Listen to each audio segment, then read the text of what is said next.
Welcome to the Human Capital Innovations Podcast, your go-to source for personal, professional, and organizational growth and development. We hope you tune in often for all things people management, organizational development and change, organizational leadership, and social impact related. Maximize your personal and organizational potential with Human Capital Innovations Podcast.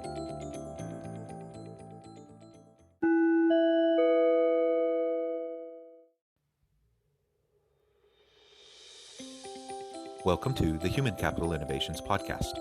In this HCI podcast episode, I talk with Liz Kislik about how conflict-averse leaders can deal with conflict responsibly.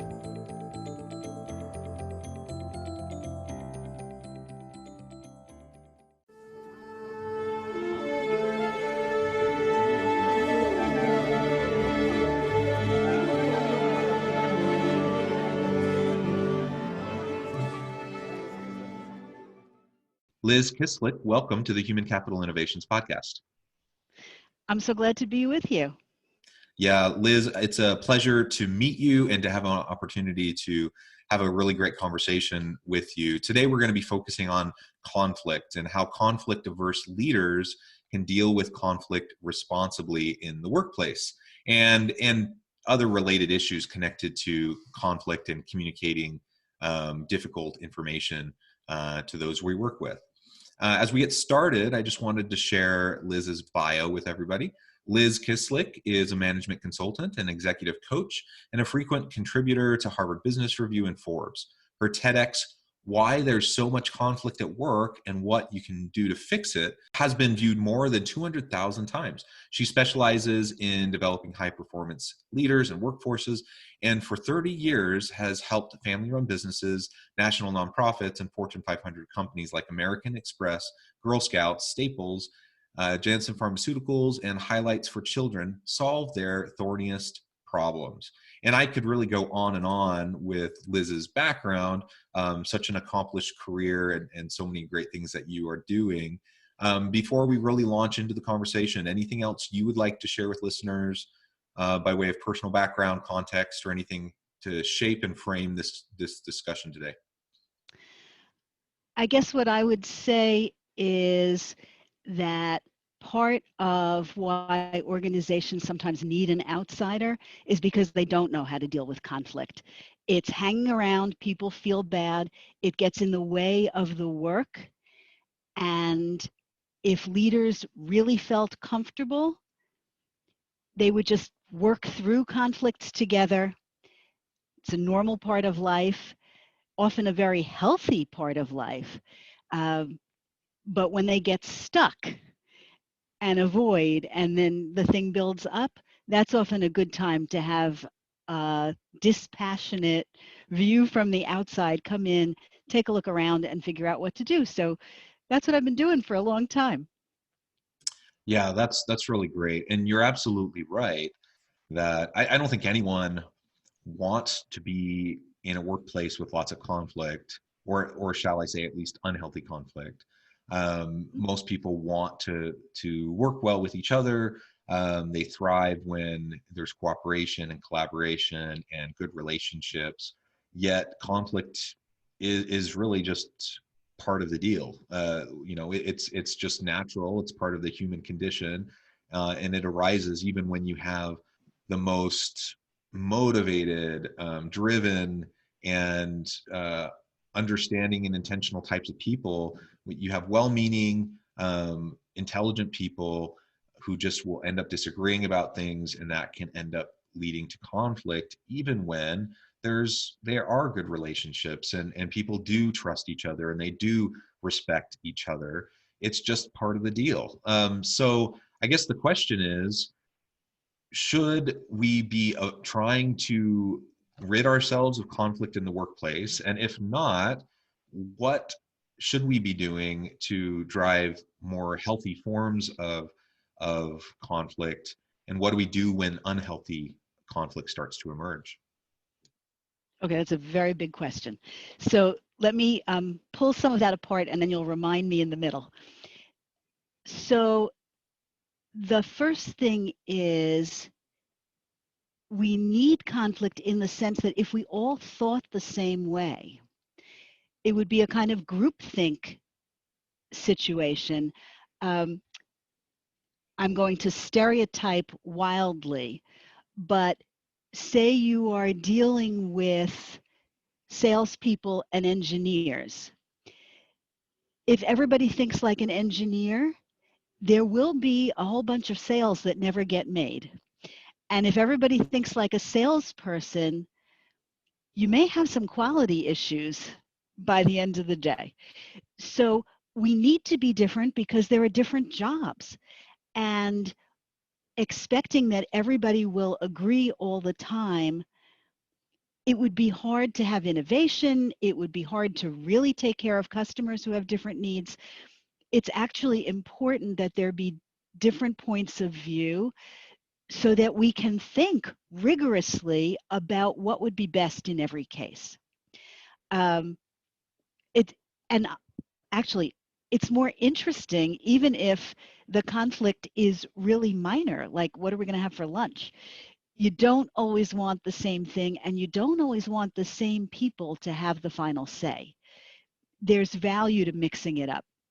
So the thing is not to be terrified by it or to think that differences in opinion, even in strong views, means that anybody is bad or wrong. Often, the different views are perfectly correct from the different perspectives. And the thing is to be able to sort of walk around the room or the conference table and actually see what the world looks like from everybody's point of view. Because when you really understand what they're facing, it broadens your own perspective.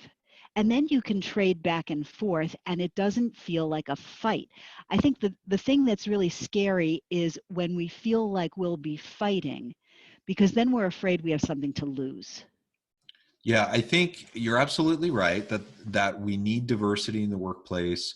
We need diversity of thought. We can't allow ourselves to fall victim to groupthink, or as leaders, it's really common and easy to fall into the trap of having this bubble around us, where we're surrounded by people who want to please us. They want us to be happy with them, and so the yes men phenomenon, the sycophant phenomenon, whether we as leaders want that or not, excuse me, it's super common, and unless we take proactive steps to counteract it, it usually will emerge. It's just the nature of the way power differentials work and how organizations work, and so we need to proactively seek out cognitive diversity, and share diverse ways of thinking amongst our team so that we can get to better answers, and that necessarily brings with it the type of disagreement, difference of opinion that you are describing. Absolutely, that's going to be the case, because people are going to be passionate. If you have good people, they're going to be passionate about their work, and they're going to be passionate about their ideas, and they're going to be bringing their own expertise to the table. Of course, people aren't always going to agree. So that then, of course, does bring that level of potential disagreement. So the first thing I think is just that we need to be able to frame it for what it is. It's not negative in and of itself, right? In Right, fact, quite the opposite. It can be very positive. But then right. it gets to my huge question that I asked you, which was really like a triple stooled question, right? So then we get into, well, okay, so what does healthy conflict look like? What does unhealthy conflict look like? And if we have that unhealthy conflict emerge where we don't actually know how to deal with that difference, that's where the real problem is. So how do we go about counteracting that? Good. So the first thing about healthy conflict, and you don't even have to call it conflict when it's the healthy kind, is for the leader to make clear that they're counting on team members to put on the table whatever needs to be said. I mean, one of the worst things, it seems to me, is if people are so eager to please that they don't make you aware of the beginning of a problem. They think, oh, I'll just take care of it myself, or it's not such a big deal. They don't want to upset you. In a weird way, the more your team loves you, you are at as much risk for not understanding what's really going on as someone whose team is afraid. So don't think that because you have fabulous relationships, that's good enough. Often they want to protect you. They know you're busy. They know you're stressed. They want it to be smooth and wonderful for you, and they want to be heroes for you. So they may not tell you at the beginning when you could actually do something about a problem. So you need this kind of phase zero in which you are establishing as a norm that you want to be aware of things that go wrong. I mean, not the tiniest little things, not we ran out of coffee and somebody has to get some more, but actual problems that affect the work, number one, and two, opportunities to make things better. And opportunities to make things better almost always mean a change in state in some way. And if people get comfortable with the idea that it's the right thing to talk about potential change, they get more experienced in bringing different ideas to the table before it feels like a fight. So if that's the norm, part of how you work toward that is you ask good leading questions.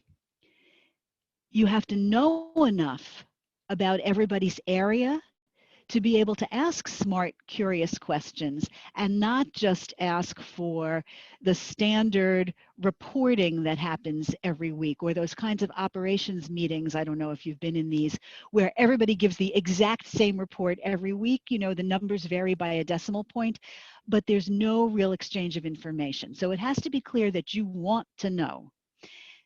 That means making yourself curious first, and second of all, making yourself just a little impervious because you don't want to be the first person to respond all the time when people are sharing information. Because if you respond, everybody else will get quiet and your opinion rules.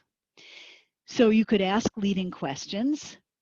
Tell me how such and such happened, or how did we get to this point? And you'll notice that both of those questions were how questions. They weren't why questions. Very often, not all the time, but very often a why question can sound accusatory or like there's an assumption somewhere that something went wrong. Why did you do it that way?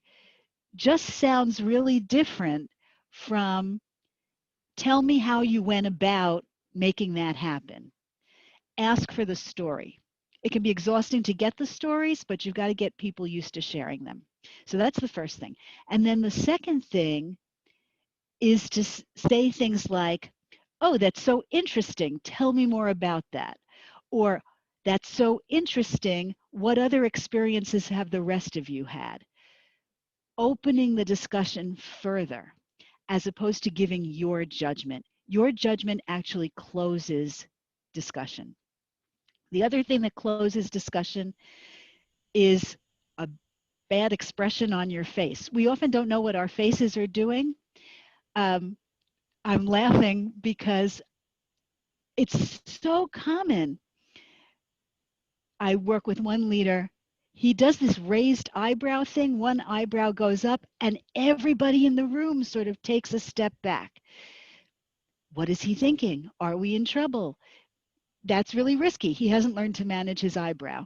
Um, another I just have to comment on that one. That is so funny, and it totally resonates with me in my home life because my wife tells me that I have certain expressions that she knows, like when I make those expressions, she reads a lot into them, and if I'm trying to have just an open conversation, I'm not trying to insert myself or assert my own position, but just the facial expression. So that really does matter. And it's interesting, nowadays amidst COVID and all of the Zoom meetings, I've actually found that in some ways to be a little helpful because while it's exhausting to be on Zoom meetings all the time, one of the benefits is that I can be a little bit more self-aware about my facial expressions as I'm talking to people. And because whether I like it or not, my ugly mug is staring right back at me on the screen, the whole time. And I'm not, I don't have that benefit when I'm in a meeting in a room with other people usually, right? So you're absolutely right. We need to watch what we say. We need to not assert ourselves so we don't shut down the conversation. But those nonverbals, body language and facial expressions, just so important as well. Yeah. I have a client who really liked decisiveness. And if somebody went on too long, he starts checking his watch. That's a great way to shut somebody down too.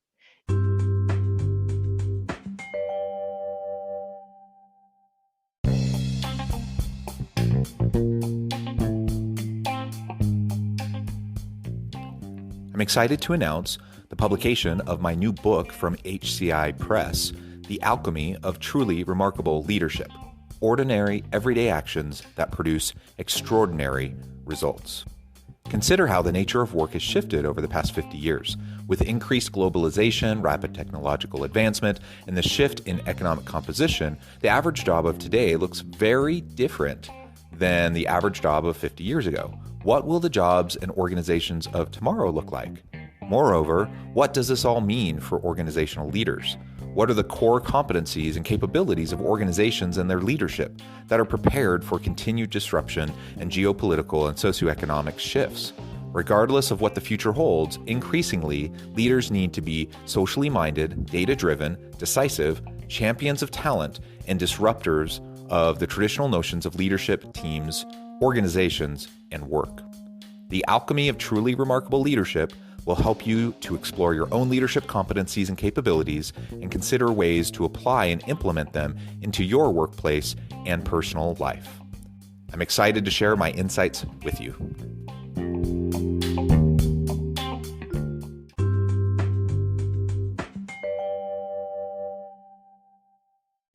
One of the interesting things about conflict, and that's whether you're the leader or a participant in it, managing your body is actually really important, because as soon as we feel at all under threat, and threat can just be that somebody doesn't like what we said or a disagreement, it's not that they're coming at us with a knife, it's a conversation. But as soon as we feel under threat, the back of your neck tightens, you hunch a little, you might cross your arms. There are all kinds of things we do without even realizing it. And everybody else's animal nature sees that and they get tense right away too. Mirror neurons fire, the level, the temperature in the room, it just goes up a notch and everybody thinks, is this danger or not? So if you can feel that you are starting to react, you need habits, tricks to cool yourself down fast. Or you need the equivalent of coded language. Oh, that must have been an exciting comment because I could feel myself getting revved up. Let me pause for a second and think about that. That will feel unnatural in the beginning, but it is so useful over time. And if you share with your team what you're actually thinking in that way, they will calm down and start to learn that they can do that too. Other language that can be helpful, ask your team to tell you. This is language that I use all the time. Oh, your face is very loud right now. What is it you're thinking? Get this stuff on the table and make it okay to say. Those are all aspects of healthy conflict. Another one is as soon as people start to get heated, because exactly to your point, people feel strongly about the work they're dedicated to and they want to take a stand. You can ask people if they're actually upset about it or are just excited, that kind of thing. You can also take breaks. Oh, we've come to a wonderful point in the discussion. Steve and Jill are really feeling strongly about this, I can see this is a great time for a coffee break. Let's all think a little bit, and then we'll come back together and pick it up again. Let people cool off. That's another great thing. Should I keep giving you more? I can give you more, or we can go on to the bad stuff. No, I mean, those are great tips. So I think, and we could go on. That's fine. I I'm wondering though, perhaps you have some sanitized stories you can tell. Obviously, you don't want to divulge anything you're not supposed to divulge. Use pseudonyms. You don't need to say the name of the organization. But what are some of the types of things that you've seen that have cropped up in organizations? And I suspect that you probably see the similar types of things come up again and again and again. So if you can think of any examples of some of that unhealthy types of conflict that might emerge and what you've been able to do as you go in and help those leaders deal with that situation. Okay, I'm going to break them into two big buckets. This is overgeneralized, but it's useful for thinking about it. There are kinds of conflict that underneath are really structural. Those are like sales and operations kinds of conflicts where people's compensation may be different, their goals may be different, their whole purpose for life may feel very different to them from conflicts that are actually because of people's explicit behavior and relationship. So one example of the structural kind of conflict, I worked with a client where two work groups really were like opposing nation states.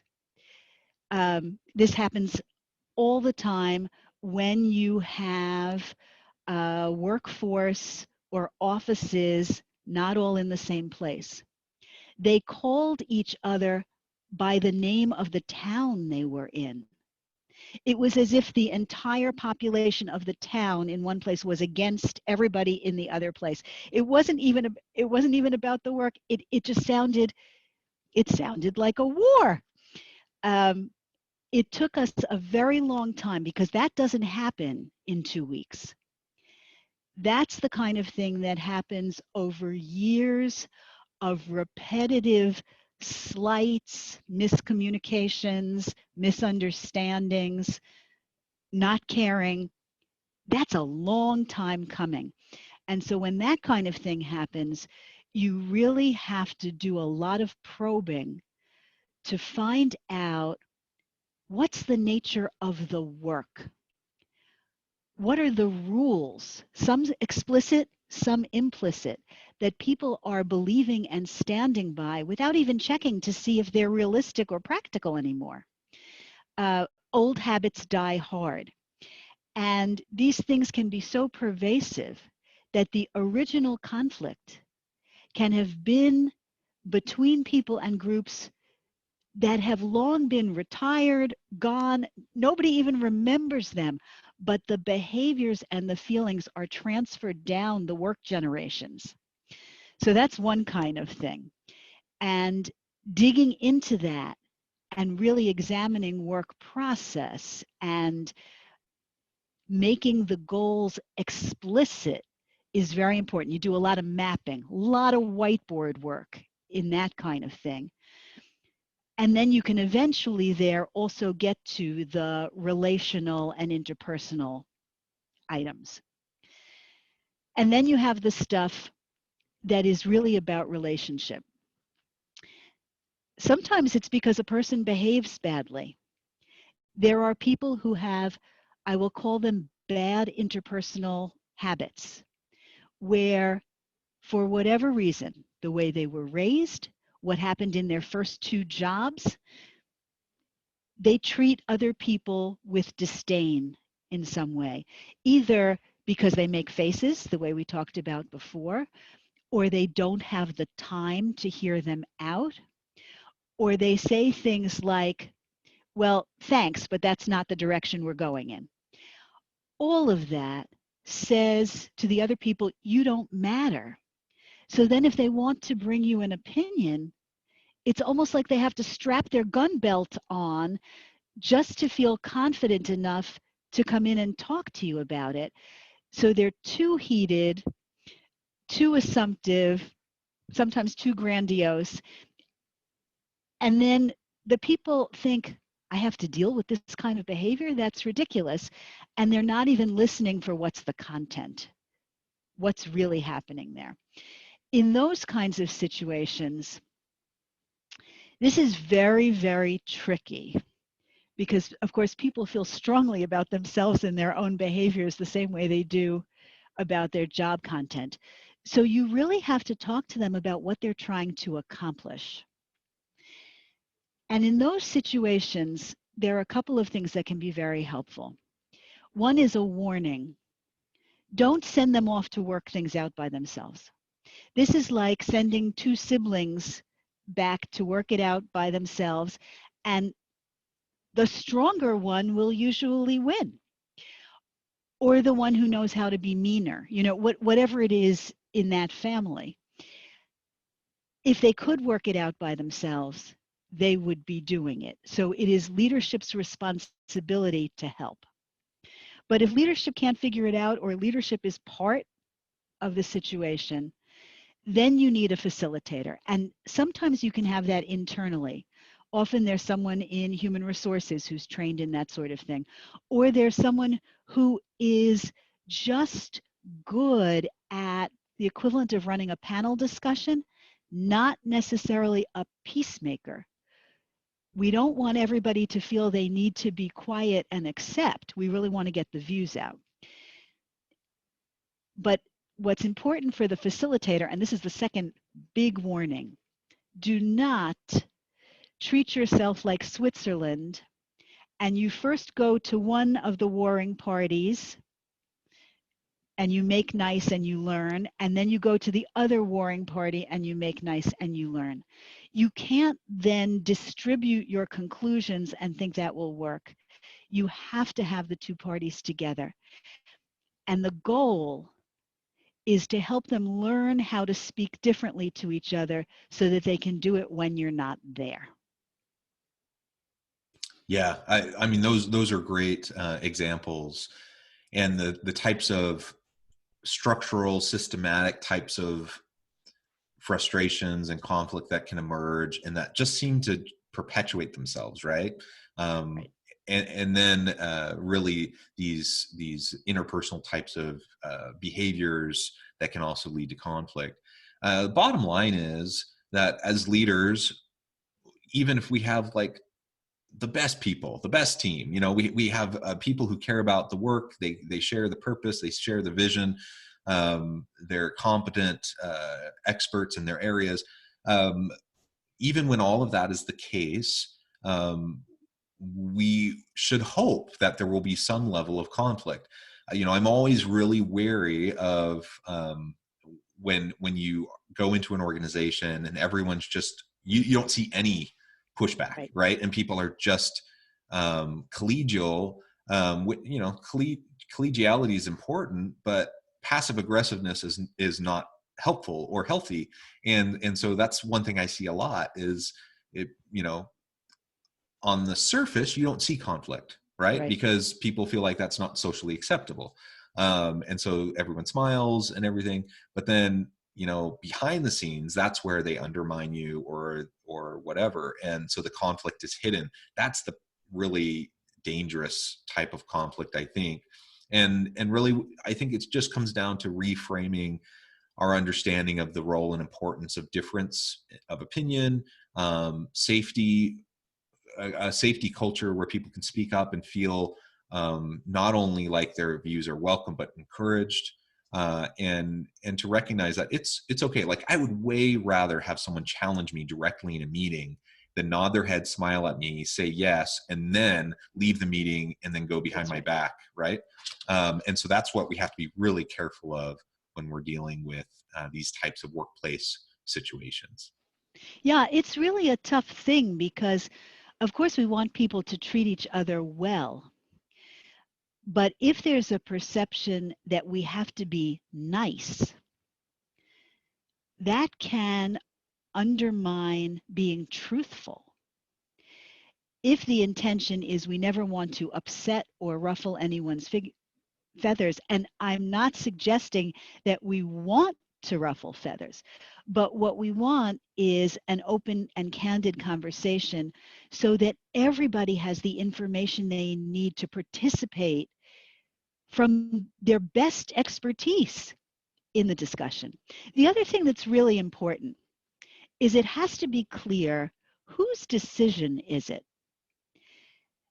When the dust settles, are you operating on a consensus or democratic kind of model where it's a question of the votes and everybody needs to agree? Or is it really up to a leader to call the final shot if it doesn't sort itself out? Knowing that can be extremely helpful. One of the worst things are those leaders who change their mind based on whoever the last person in their office was. We all know one of those. Or who say, oh, that's such a good point, we're going to have to do that, send you on your way, and then say to the next person, oh, that's such a good point, we're going to have to do that. And then both those people see each other in a different meeting and believe they have been given direction to take action. That's the worst. So it really is a responsibility of leadership and a dereliction in duty if leaders are not clear about what really has to happen. I think it was FDR who had a theory of management called creative competition. And he would assign multiple people to the same thing without telling them.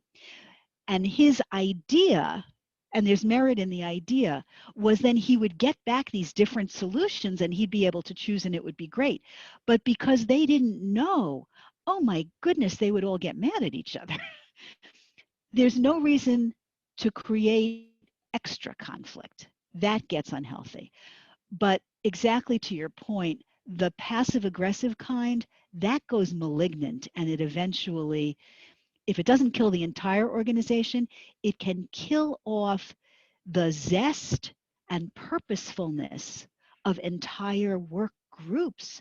And that's when you see a kind of stasis and complacency and lack of progress altogether. Terrible, terrible. Yeah, absolutely. Well, Liz, it has been a real pleasure talking with you. The time has flown by. We've really just scratched the surface. There's so much more that we could really discuss here. As we close, I just wanted to give you a chance to share with listeners how they can get connected with you and just give us the last word. That's very kind. The best place to find me is at my website, www.lizkislik.com. That's LIZKIS as in Sam, LIK. And there you can find the TEDx on conflict. And also your listeners may be interested. There's a free ebook there that deals with the interpersonal aspects of conflict, and so many blogs and articles, loads of material. They can also find me on LinkedIn and Twitter, Liz Kislik again. And I guess the last thing I would say is that when you find yourself in the midst of a conflict, get curious about why does the other person think that and why am I reacting? And call for a break if you need it to sort yourself out. But if you are curious, you're open. You can't be as defensive when you're wondering. So that's just a way to start making it a more productive conversation instead of feeling like it's a battle. Excellent. Well, thank you, Liz. It's been a real pleasure. I hope listeners will reach out, get connected, check out the ebook, check out Liz's website. And as always, I hope everyone can stay healthy and safe. I hope you can find meaning and purpose at work each and every day. And I hope you all have a great week.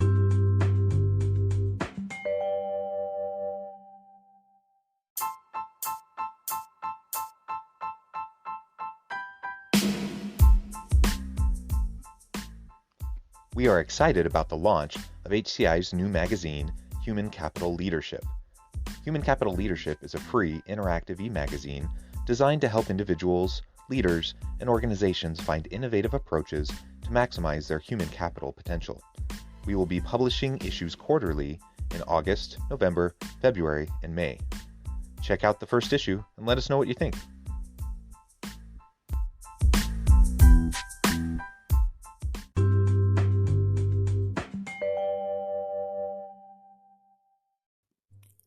Thanks again for joining us for this episode of the Human Capital Innovations Podcast. I hope you stay healthy and safe and that you have a great week.